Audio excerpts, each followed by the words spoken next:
Bienvenue, chers amis de la communauté d'études quotidiennes de la Bible. Aujourd'hui, nous allons partager avec vous la méditation quotidienne au féminin tirée du livre Vertueuse écrit par Monica Diaz ce dimanche 7 avril 2024 ayant pour titre le dénominateur commun. Un dénominateur commun à tous qui ne change jamais est que nous avons tous besoin de savoir que ce que nous faisons, ce que nous disons et qui nous sommes compte au frère Winfrey. Dans la tribu des Bemba d'Afrique du Sud, ils ont une merveilleuse cérémonie. Lorsqu'une personne agit de manière irresponsable ou injuste, ils la placent au centre du village et tous les hommes, les femmes et les enfants forment un cercle autour d'elle. Puis, un par un, ils commencent à lui crier les bonnes choses qu'elle a faites. Ils lui rappellent bruyamment ses vertus, ses bonnes actions, ses points forts et ses actes de générosité.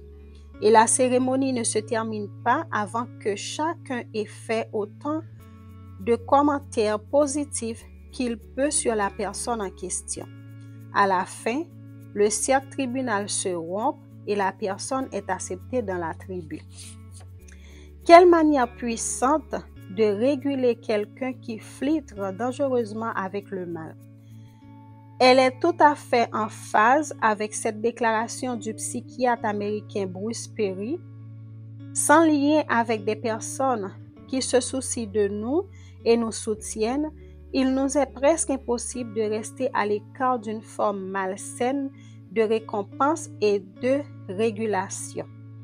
Et si ce lien est accompagné d'un mot positif et encourageant, prononcé avec amour, il a la capacité d'atteindre le cœur de l'autre et de le transformer.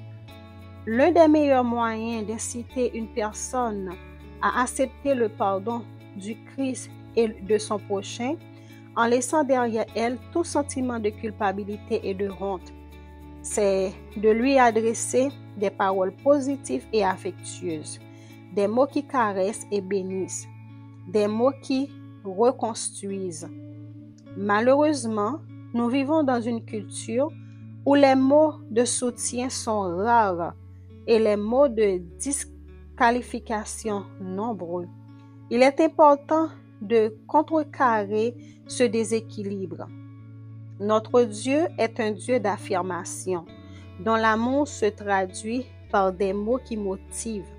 C'est pourquoi il adresse à son peuple des messages tels que « Je connais tes œuvres, ton travail et ta persévérance. Tu as de la persévérance, tu as souffert à cause de mon nom et tu ne t'es pas laissé. » Apocalypse 2, le verset 2-3. La langue a pouvoir de vie et de mort, dit le livre des Proverbes, selon Proverbe 18, le verset 21.